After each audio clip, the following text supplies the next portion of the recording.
Hola, vamos a empezar con la parte tercera de campo electromagnético, que es la parte que toca la inducción electromagnética. Vamos a seguir el tema del profesor Jorge Rojo, lo tenéis en Schoology, en la parte de materiales. ¿De acuerdo? Bien. Bueno, pues esta parte del tema estudia de qué manera un campo magnético es capaz de producir electricidad.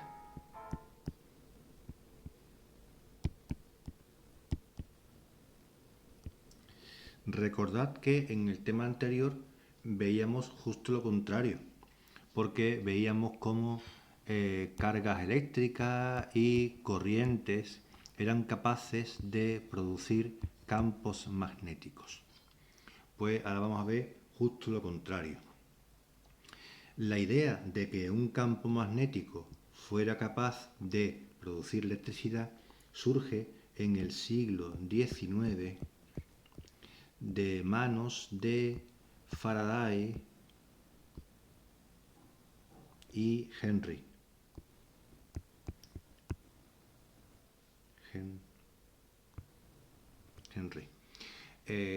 que hicieron experimentos parecidos en la misma, casi al mismo tiempo, pero de forma independiente.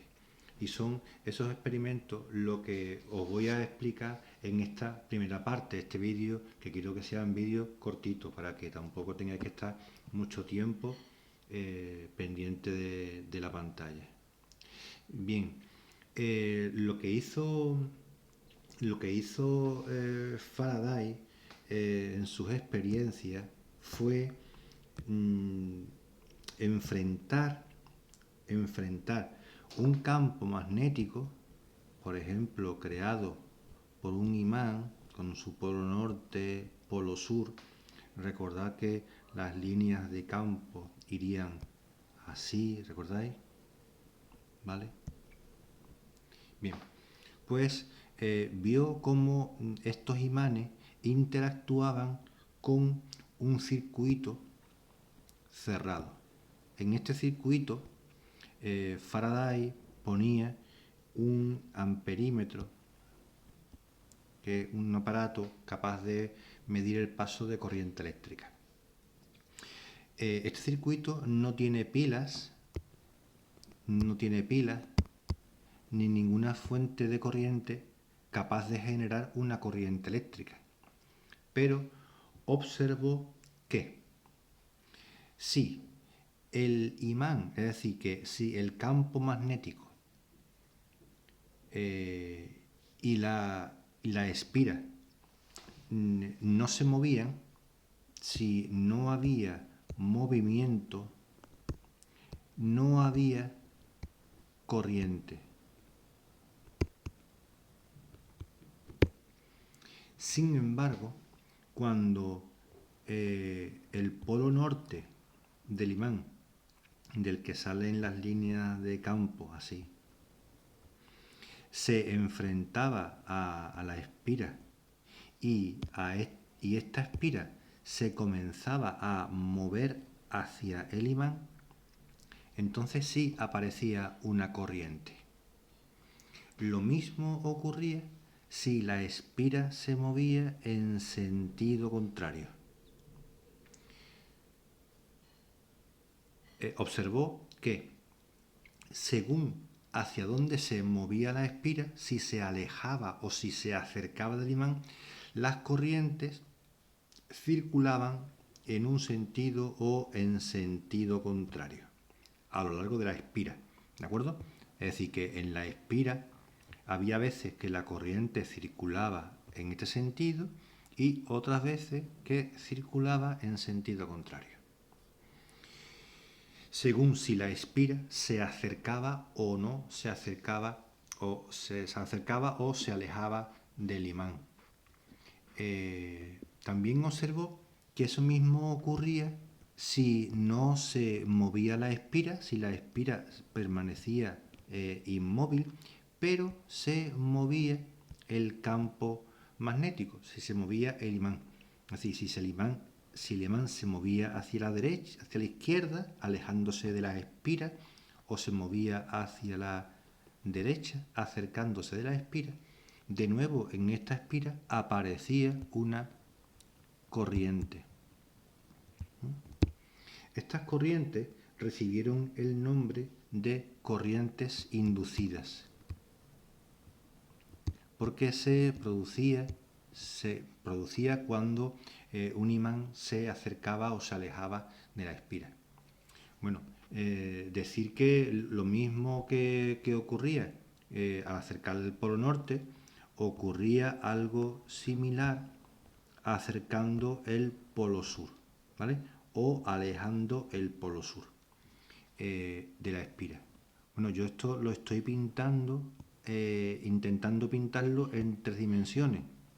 Si lo quisiera ver esto desde arriba, lo que veríais sería aquí el imán polo sur y la espira tendría esta forma vista desde arriba. ¿De acuerdo? En este caso, las líneas del campo vendrían así. Y tanto el imán se estaría alejando o acercando, alejando o acercando de la espira de esta manera. Bien, la conclusión a la que llegamos es que aparece una corriente inducida,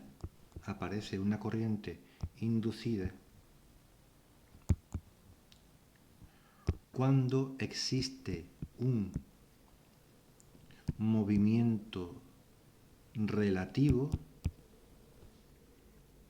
entre el campo, entre el imán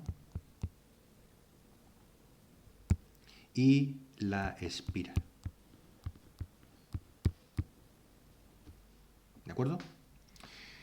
También se observó que si el movimiento era más rápido, se producía una corriente más intensa.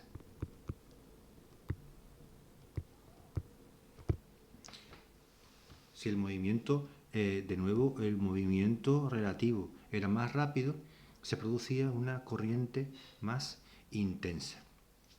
Bien. Por último, otra cosa que hicieron Faraday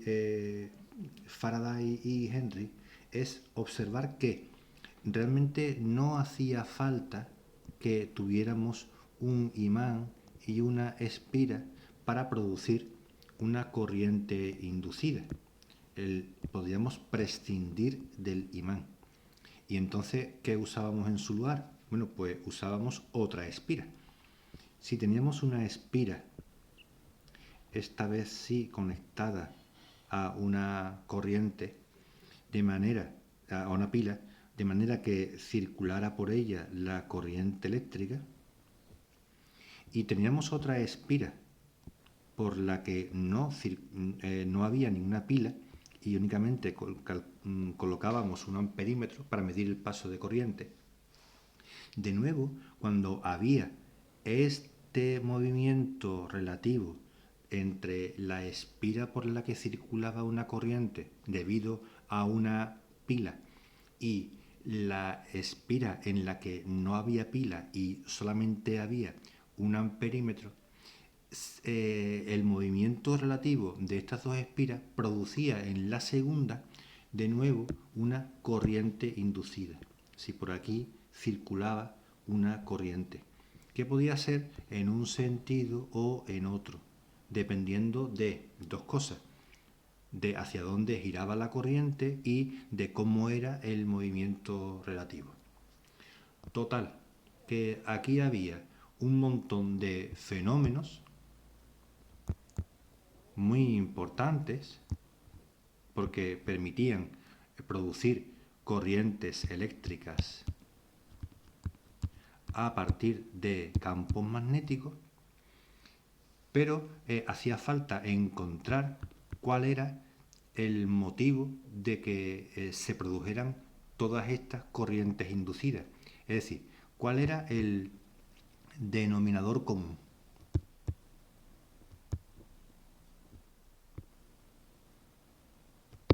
El denominador común que nos explicaba todos estos fenómenos.